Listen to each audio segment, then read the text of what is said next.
පරිගණක පාඩම YouTube channel එකත් එක්ක එකතු වෙලා ඉන්න ඔයාලට සුබ දවසක් කියලා ප්‍රාර්ථනා කරනවා.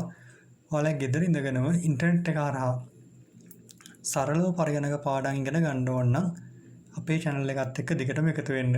ඉතින් ඔයාලා තාම අපිව subscribe කරලා නැත්නම් පල්ලෙහා තියෙන රතු පාට බටන් එක වල subscribe කරන්න. ඒ වගේම තමයි පල්ලෙහා තියෙන සීනුවේ ලකුණ එබුවොත් එහෙම මම අලුතෙන් වීඩියෝ එකක් දාපු ගමන් ඔයාලට අදාළ වීඩියෝ එක බලා ගැනීම හැකියාව තියෙනවා.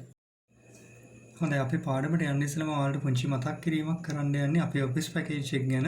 ඉතින් ඔයා මුලින් ඉඳලම කම්පියුටර් ඉගෙන ගන්න කැමැත්තක් දක්වන කෙනෙක් නම් ඔයාලට පුළුවන් අපේ ආයතනෙත් එක්ක සම්බන්ධ වෙලා මේ Certificate in MS Office කියන පාඨමාලාව හදාරන්න. ඉතින් මේ පාඨමාලාව හදාරන්න ඔයාලට කිසිම මූලික දැනුමක් අවශ්‍ය වෙන්නේ නැහැ. ඉංග්‍රීසි භාෂාව පිළිබඳ කිසිම දැනුමක් ඔයාලට අවශ්‍ය වෙන්නේ නැහැ. සරල සිංහලෙන් ඔයාලට පාඩම් ඉගෙන ගැනීමේ හැකියාව තියෙනවා මේ පාඨමාලාව තුළදී. ඔයාලට තනියම හරි එහෙමත් නැත්නම් 4 දිනකින් අඩුම 4 දිනකින් යුත් කණ්ඩායමකට එකතු වෙලා හරි මේ පාඨමාලාව හැදෑරීමේ අවස්ථාව තියෙනවා. ඉතින් මේ පාඨමාලාවේදී ඔයාලට කම්පියුටර් එකක් කියන්නේ මොකක්ද? කීබෝඩ් එක mouse එක භාවිත කරන්නේ කොහොමද?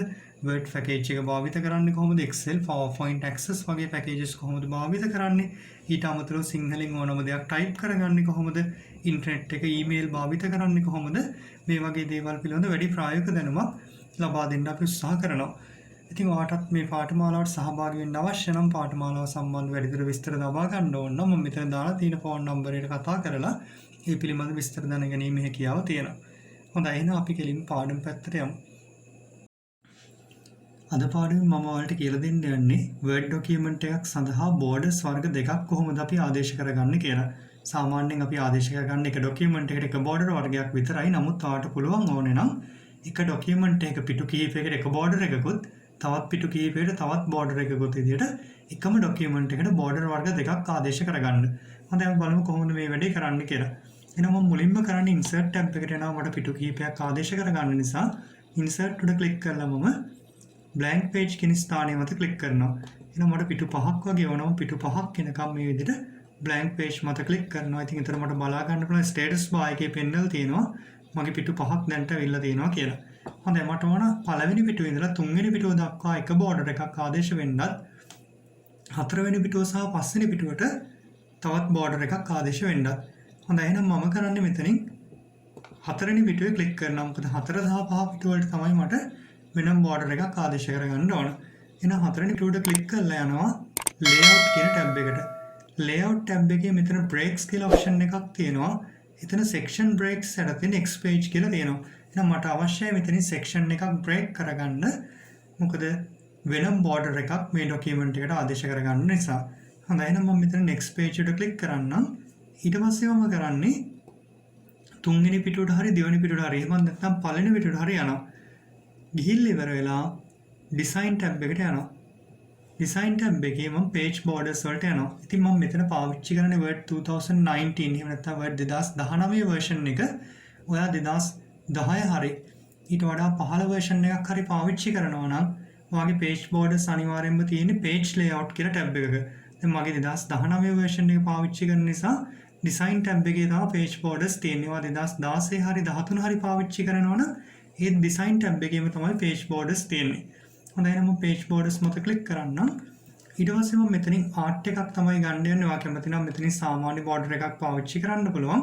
මම මෙතන art උඩ click කරලා දැන්ට මේ පළවෙනි border එක දෙන්නම්. ඊට මෙතන apply to කියන තැන whole document වෙනුවට මම this section දෙනවා. whole document දුන්නොත් මුළු ලියවිල්ලටම තමයි මේ border එක apply වෙන්නේ. කියන්නේ පිටු පහටම තමයි මේ border එක apply වෙන්නේ. මම this section දුන්නොත් එහෙම this section එක දුන්නොත් එහෙම පළවෙනි පිටු තුනට විතරයි මේ border එක apply වෙන්නේ. හොඳයි එහෙනම් මම this section උඩ click කරලා okay කරනවා. හරියට බලමු වැඩේ ඇත්තද කියලා. මම උඩට යනවා. ඔන්න මම පළවෙනි පිටුවේ ඉන්නේ. පළවෙනි පිටුවට මේ border එක apply වෙලා තියෙනවා. දෙවෙනි පිටුවටත් border එක apply වෙලා තියෙනවා. තුන්වෙනි පිටුවටත් border එක apply වෙලා තියෙනවා. හැබැයි හතරවෙනි පිටුව සහ පස්වෙනි පිටුවට border එකක් apply වෙලා නැහැ. හොඳයි එහෙනම් මම මේ පිටු දෙකට වෙන border එකක් apply කරගන්න යන්නේ. එහෙනම් මම හතරවෙනි පිටුවේ click කරනවා. click කරලා ඉවරලා ඉස්සෙල්ලා වගේම design tab එකට යනවා. ගිහිල්ලා මෙතන page borders උඩ මම click කරනවා. click කරලා ඉවරලා මෙතන art උඩ click කරලා මම මෙතනින් පොඩ්ඩක් පල්ලෙහාට යන්නම් scroll කරලා මට ඉතින් මෙන්න මේ වගේ border එකක් හොඳයි කියලා මම මේක click කරා. ඊට පස්සේ apply to කියලා දැන whole document වෙනකොට මම this section තෝරනවා. තෝරලා okay කරනවා. ඔයාලට පේනද පළවෙනි පිටුවට දෙවැනි පිටුවට සහ තුන්වෙනි පිටුවට මේ ඇපල් සහිත බෝඩර් එක පෙන්වලා තියෙන්නේ. ඇපල් ගෙඩි සහිත බෝඩර් එක පෙන්වලා තියෙන්නේ. ඉතින් මෙතනින් හතරවෙනි පිටුව සහ පස්වෙනි පිටුවට මේ ගස්වල රූපේ සහිත බෝඩර් එක තමයි පෙන්වලා තියෙන්නේ. ඉතින් ඔයාටත් පුළුවන් ওই විදිහට ඔයාගේ ડોකියුමන්ට් එකක කොටස් කිහිපයකට බෝඩර්ස් කිහිපයක් ඇප්ලයි කරගන්න මේ ක්‍රමය පාවිච්චි කරලා. මම හිතනවා අලුත් දෙයක් ඔයා මේ පාඩම ඉගෙන ගන්න ඇති කියලා. ඔයාට පාඩම ගැන හිතුණු දේ පාඩමට කමෙන්ට් එකක් ඉදිරියට දාන්න අමතක කරන්න එපා.